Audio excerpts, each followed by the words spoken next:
സേതുമാധവന്റെ police verification റിപ്പോർട്ടാണ് sir. അയാൾ യോഗ്യനല്ല. അയാൾ ഒരു നൊട്ടോറിയസ് ക്രിമിനലാണ്. തെമ്മാടികൾക്ക് താമസിക്കാനുള്ള വീടല്ല ഇത്.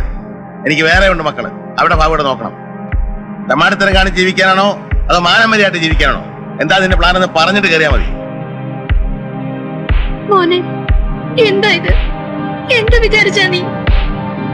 അമ്മേ, ജീവിതം എനിക്ക് കൈവിട്ടു പോകും. എന്ത് ചെയ്താലും അവസാനിക്കുന്നത് വലിയ തെറ്റില്ല. എന്തായി തീരുമെന്ന് എനിക്ക് ഉറപ്പ് പറയാൻ വയ്യ.